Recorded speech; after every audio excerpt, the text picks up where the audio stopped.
ख़तरा महसूस होता है तो हम लोग उसको हमेशा उस पर आवाज़ उठाते रहे हैं।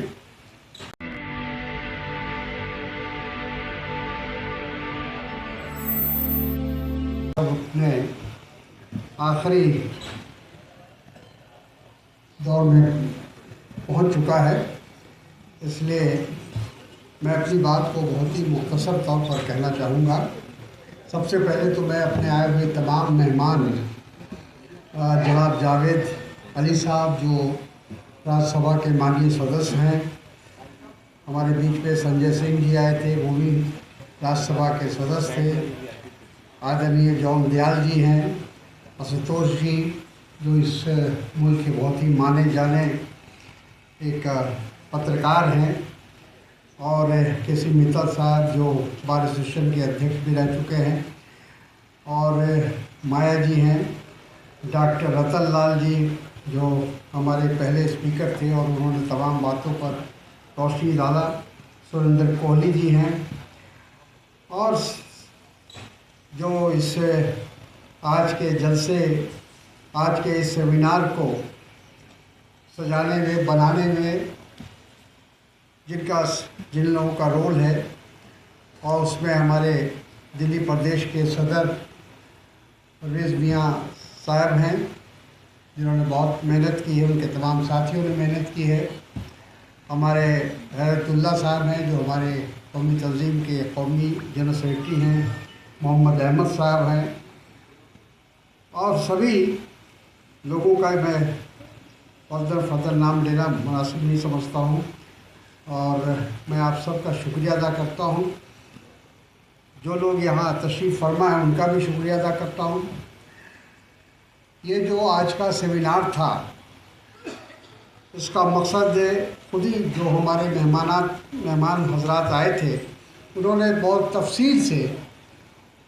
उस पर रोशनी डाली है और उसको बताया है कि आज के मौजूदा दौर में जो हालात है उस पर किस तरह से काबू पाया जा सकता है या किस तरह उसका मुकाबला किया जा सकता है। कौमी तंजीम जिसकी बुनियाद 1982 में रखी गई थी, और तब से लगातार जब भी मुल्क के हालात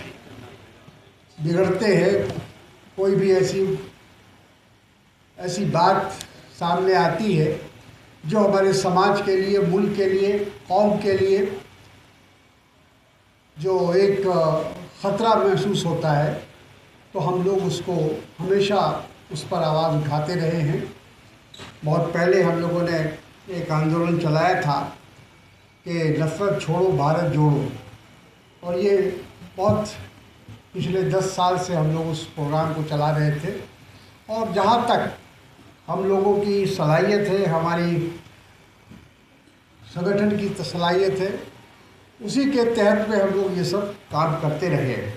कहने का मतलब ये है कि कोई पहली बार हम लोगों ने इस तरह का सेमिनार नहीं ऑर्गेनाइज़ किया है, बल्कि लगातार जब हम लोगों ने सोचा, महसूस किया कि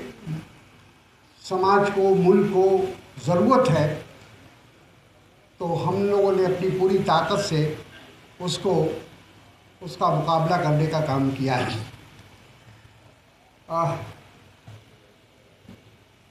जैसा अभी लोगों ने अपनी बात कही है, ख़ास तौर पर हमारे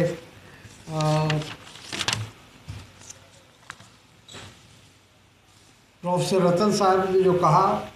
बुद्धिजीवियों की जिम्मेदारी पर बात कही उन्होंने। जो हमारे यहाँ हमारे मुल्क में जो इंटेलेक्चुअल हैं,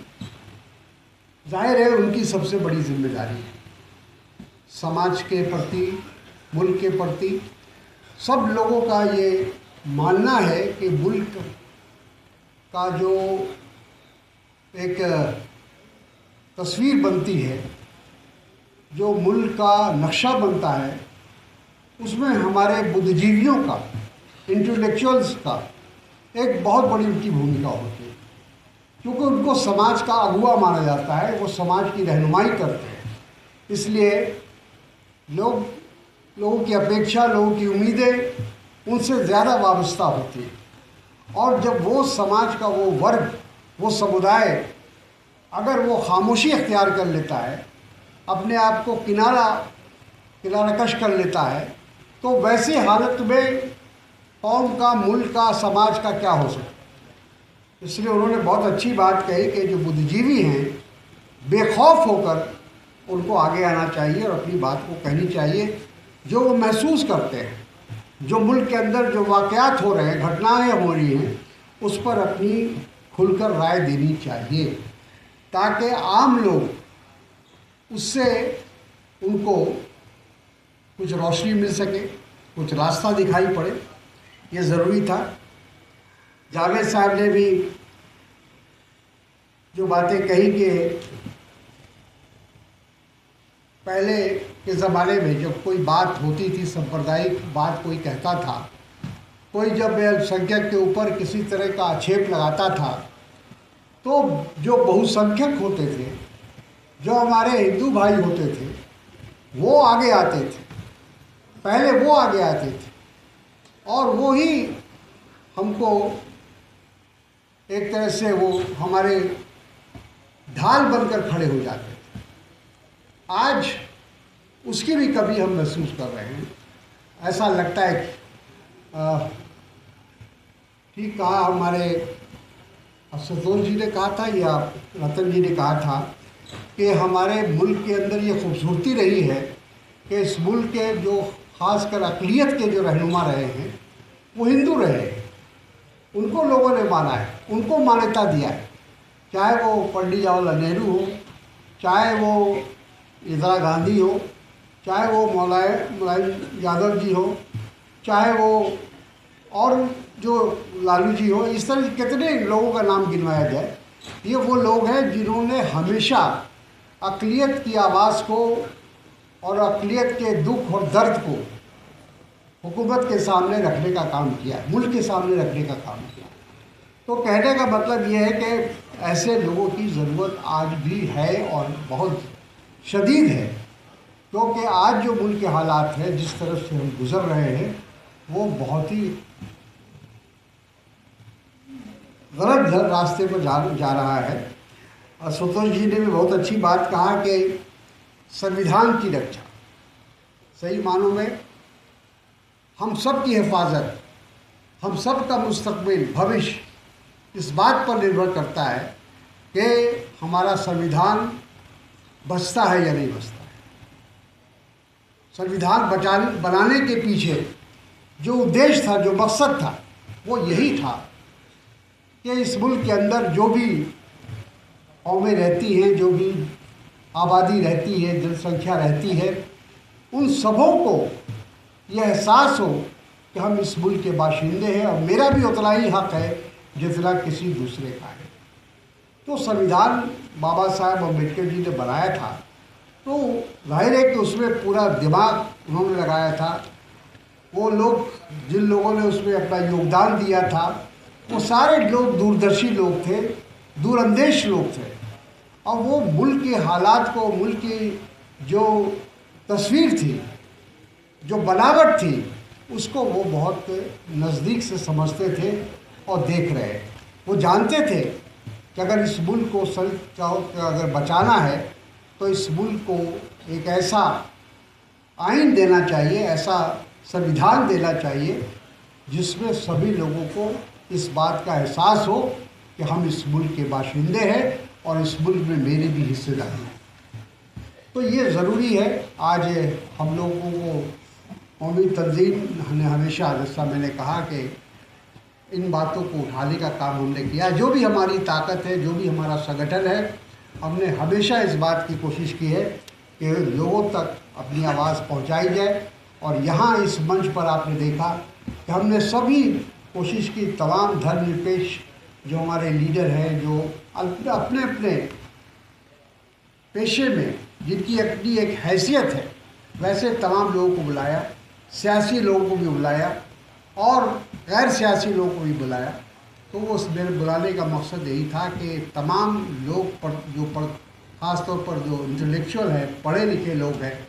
जो समाज में अपनी एक हैसियत रखते हैं, ऐसे लोग अगर आगे बढ़कर हमारी आवाज़ नहीं बल्कि हम कहेंगे मुल्क की आवाज़ को आगे बढ़ाने का काम करें, तो मैं समझता हूँ कि बहुत सारे मसाइल का हल निकल सकता है, बहुत सारी मुसीबतें टल सकती हैं। लेकिन अगर हम सब लोग इस इंतज़ार में रहेंगे कि पहले आप, तो हमारा जो मकसद है वो कभी पूरा नहीं हो सकता। हर आदमी को अपने अपने फ़राइज़ अंजाम देने होंगे, तभी जाकर मुल्क बचेगा और मुल्क का आइन बचेगा और मुल्क के अंदर अमन और अमान बचेगा। ये बात सही है कहा कि जिस रास्ते पर अभी हमारे जो भारतीय जनता पार्टी है या संघ परिवार है या मोदी जी है या उनकी सरकार है, जिस रास्ते पर मुल्क को ले जाने की कोशिश कर रही है, ये आने वाले ख़तरे का एहसास दिलाता है। कहाँ जा रहे हैं हम, किस तरफ जा रहे हैं। नफ़रत और घृणा की भी एक इंतहा होती है, उस इंतहा को भी पार करने की कोशिश हो रही है। तो आप सबसे गुजारिश है कि इस तरह के सेमिनार, इस तरह की संगोष्ठी हमेशा होती रहनी चाहिए और जिसकी जो हैसियत है, हमने जैसा कहा कि कौमी तंजीम अपनी हैसियत के मुताबिक जब हमने महसूस किया कि कोई ऐसा ख़तरा सामने मंडरा रहा है, तो हमने आवाज़ उठाने की कोशिश की और लोगों को हमने लबैक किया। तो ऐसा मैं आप सबसे उम्मीद करता हूँ कि आप सबका आप यहाँ आकर आप लोगों ने हमारी हौसला अफजाई की है, हिम्मत बढ़ाया है कौमी तंजीम का, और हम भी आपको ये यकीन दिलाते हैं कि अपनी हैसियत के मुताबिक, अपने संगठन की ताकत के मुताबिक हम इस काम को अंजाम देते रहेंगे और इसी तरह से लोगों को जगाने का काम करेंगे। ख़ास कर जो बुद्धिजीवी हैं उनको जगाने का काम हम करेंगे और उसी दिशा में हम आगे बढ़ते रहेंगे। तो मैं अपनी बात यही ख़त्म करता हूँ और तमाम हजरात का जो बाहर से हमारे तशरीफ़ लाए हैं, जो दिल्ली के हमारे साथी हैं और सब लोग अलग अलग पेशे से जो लोग यहाँ तशरीफ़ फरमा हैं, और अगर आपको लगता है कि हमारा काम बहुजन समाज के लिए महत्वपूर्ण है, तो आप हमें आर्थिक सहयोग के लिए सीन दिखाए गए QR कोड स्कैन और फ़ोन पे और गूगल पे और UPI और बैंक अकाउंट में कर सकते हैं। फ़ोन पे, गूगल पे 9250529129, UPI 9250529129 bank account state bank of India AC 104299462008, IFSC code SBIN 00065563। आपका छोटा से छोटा सहयोग समाज और हमें और मजबूत करेगा, जिससे हमें बहुजन पत्रकारिता में और निष्पक्ष बनाने में मजबूत करेगा। जय भीम, जय भारत।